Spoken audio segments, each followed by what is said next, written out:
అంతటి దాన్ని ఏమంటారు, అజ్ఞానంతో చేసినటువంటి విమర్శలు.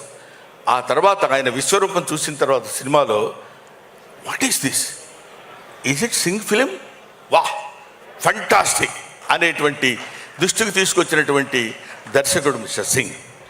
ఆ తర్వాత చాలామంది, ఎంతమంది అద్భుతమైనటువంటి, ఏమో దిగిపోవాలా, వద్దనిపించుకోవడం కోసం చెప్పాను అది అంతే. కాబట్టి అటువంటి అద్భుతమైనటువంటి నటులు వీళ్ళందరూ కలిసి టెక్నీషియన్స్, చాలా బ్రహ్మాండమైన టెక్నీషియన్స్ని పెట్టి ఎంతో ప్రశాంతమైనటువంటి సినిమా తీయాలి అని. ఆ తర్వాత కొన్ని చోట్ల నేను ఈ మధ్య విన్నాను, అదేంటంటే ఏమండి శ్రీకాళహస్తి న్యూజిలాండ్లో తీయాలా అన్నాడు ఒకడు.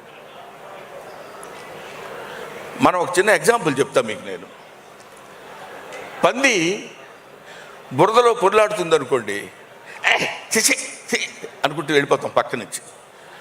అదే ఒక చిత్రకారుడు పంది బురదలో పొర్లాడుతున్నట్టు చిత్రలేఖనం వేసి ఫ్రేమ్ కట్టించి అక్కడ పెట్టాడు అనుకోండి, నిలబడి చూస్తాం.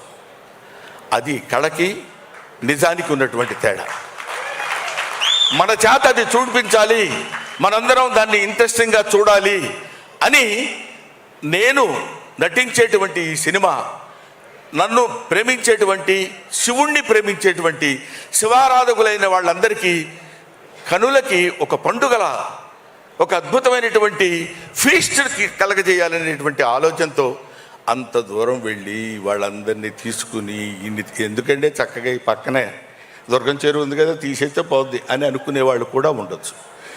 అనుకోవటం గురించి మనం మాట్లాడద్దు, లెట్ దెమ్ అనుకోవటం వాళ్ళ వంతు, పడటం మన వంతు అనుకుందాం.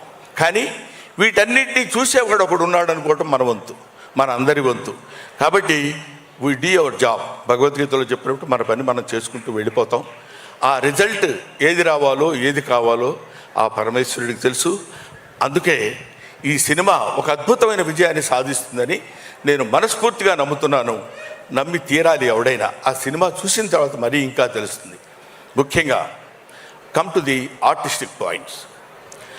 ముందుగా మోహన్ బాబు గారి గురించి చెప్పాలి. మోహన్ బాబు గారు చాలా గొప్పవాడండి, మంచి నటుడు. 7 సేవలు అంటాడు ఎవరో నీకు చెప్తుంటే, మాకు తెలియదా ఆ విషయం నువ్వు చెప్పాలా అని. మోహన్ బాబు గారు భారతదేశం గర్వించేటువంటి అతి తొమ్మిది నటుల్లో ఒకడు, భారతదేశం నటుల్లో ఉన్నటువంటి వాళ్ళలో ఒకడు. ఆ రోజుల్లో ఓ దిలీప్ కుమార్, ఒక అక్కినేని నాగేశ్వరరావు, ఒక ఎన్టీ రామారావు, ఆ ఏజ్ తర్వాత వచ్చినటువంటి తరంలో మోహన్ బాబు గారు ఒకరు. ఏమయ్యా నిన్ను హైదరాబాద్ నుంచి పొగిడించుకోవడం కోసం పిలిచాడా ఆయన మీరు అడగొచ్చు.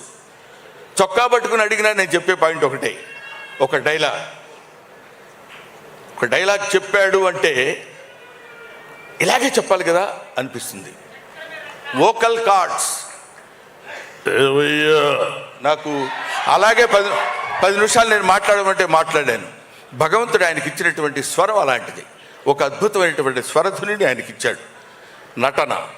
నటనలో మేము చిన్న కామెడీ వేషాలు వేసుకునేవాళ్ళం. గబగబా ఆయన దగ్గరికి వెళ్ళి ఏంటి గురుగారు, ఉండవాయ్ డైలాగ్ ప్రాక్టీస్ చేస్తున్నాను ఇక్కడ.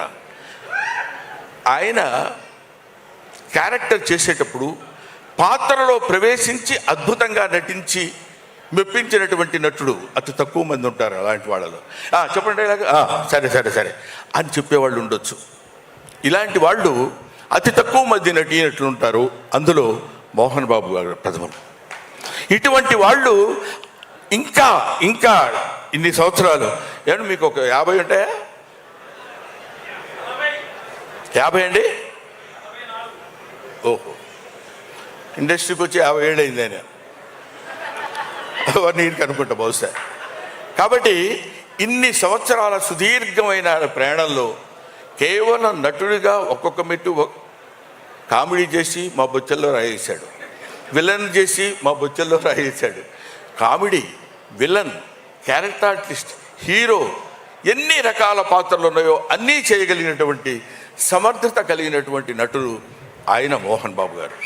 ఈ సినిమాలో మహాదేవ శాస్త్రిగా ఇందాక మీరు చూశారు. ఆయన యొక్క ప్రావీణ్యత, ఆ నడక, ఆ టీవీ, నిజంగా ఈయన ఎన్ని వేదాలు చదువుకున్నాడు రా బాబు అనిపిస్తుంది. విడిగా చదువుకోవాలి, మనకు తెలుసు అది. కానీ అక్కడ ఆయన నేర్చుకున్నటువంటి విద్యతో ఒక అద్భుతమైనటువంటి భ్రమ కలిగించేటువంటి నటుడు మోహన్ బాబు గారు. సరే, ఆయన గురించి పక్కన పెడితే విష్ణుని చూశా. విష్ణుదుంపదగా విష్ణు కన్నప్ప అంటున్నారు. అప్పట్లో రాజకుమార్ వేశాడు, ఆ తర్వాత కృష్ణరాజు గారు వేశారు, మళ్ళీ ఇప్పుడు ఇతను అంటున్నారు. వీడు ఏం చేస్తాడు రా బాబు అనేటువంటి ఆలోచన ఉండొచ్చు. నాకే కలిగిందంటే చాలామంది కలిగి ఉంటుందిగా.